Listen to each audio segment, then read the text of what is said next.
Jack Thunder and the Fragments of Anima, Book 6, Light. Chapter 12, The Sun Sets. Jack Thunder awoke to the light of a new day.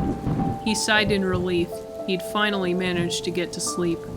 Razor was curled up beside him, snoring softly. The last thing Jack Thunder wanted to do was get up. He rolled over onto his other side, knowing that as soon as he got out of bed, he had a big day ahead of him. He was going to try and locate the site of the Heart of Darkness's return. Once he did that, he and his friends could take the fight straight to it. Jack Thunder sat up. He threw off his covers and slid off the bed. He showered and got dressed, his mind empty and clear. A good sleep had done wonders for his mental state. After slipping on his jumpsuit, he made his way to the front room. It seemed like all his friends were up. They circled around the kitchen table, eating and talking. Buckthorn turned to face the storm gremlin. "Oh, good. We were waiting for you." "You were?" Jack Thunder sat down at the table. Shadowpaws nodded. "Mr. San was trying to help us find where the Heart of Darkness is gonna show," he explained. Jack Thunder turned to San. The Tengu was poring over a map of Alterus, scrying it for any sense of where their next mission would be. His eyes squinted in deep concentration as he clasped onto Stormbringer with both hands. All of a sudden, the air staff lit up. San's eyes widened as he froze, Stormbringer's blade still hovering above the map. Just below them was the far western continent of Demeria. Peering closer, he noticed that the gem in the center of the staff was hovering just above the northwestern part of the continent. He looked closer. World's Edge? He should have known. Of all the lands in Alterus, none were more devastated by the war than World's Edge. Once a beautiful and vibrant land, filled with clear flowing streams and meadows full of flowers, World's Edge had been destroyed, reduced to a barren lava plain with nothing but rocks, volcanoes, and scorched trees. The land was deemed completely uninhabitable. It was the perfect place for a lord of evil like the Heart of Darkness to be. At least if Jack Thunder's comic books were anything to go by. "World's Edge?" Shadowpaws parroted back to San. "You mean we have to go into the land of death?" And he thought that going into Mount Inferno was bad. "No, there has to be another way." Snotter shook her head. Though she still tried to sound brash, her voice quivered in fear underneath. "Are you sure that's where it is?" "Looks like, I'm afraid," Kirami answered for San. She knew the scrying spell. Altaria had used similar spells in their quest to find Yuki all those years ago. If the spell says this is where the Heart of Darkness will be, then it must be so. "When will it show up?" Buckthorn asked San. Saturn sat next to her, anticipating the Tengu's answer. San craned his neck, staring into the gemstone in Stormbringer's center. The team waited with bated breath as he analyzed the swirling shades within the crystal. Finally, he had his answer. "It should be around the end of April." "Around my birthday?" Jack Thunder couldn't believe it. His birthday was coming up soon, and he was going to spend it fighting the Heart of Darkness? Why couldn't it have been at any other time?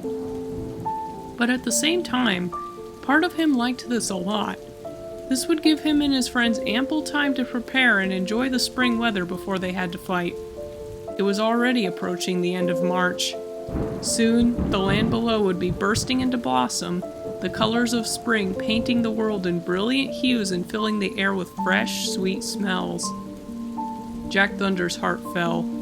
He hoped it wouldn't be the last time it did.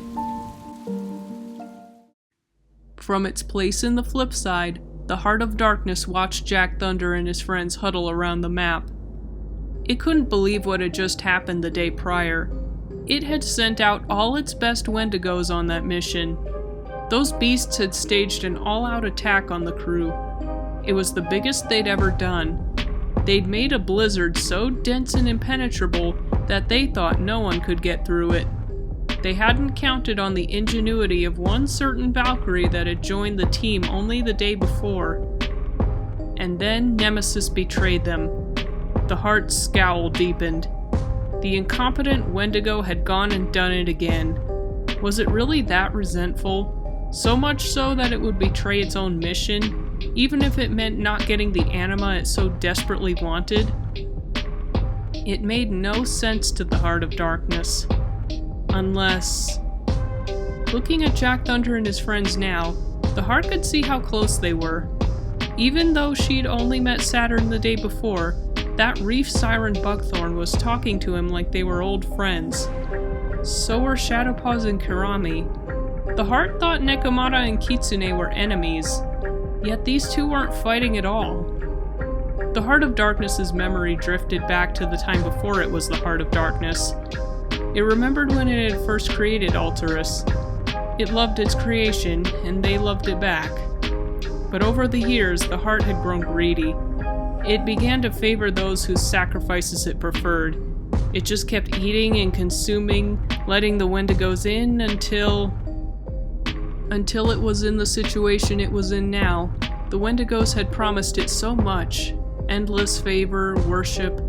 It had accepted their null magic into itself. And look where that led it. Always hungry, always miserable, despised by its own creation, trapped in this infernal plane.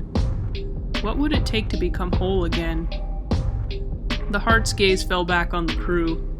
What was it thinking? Those kids would just seal it away again, just like the first heroes did.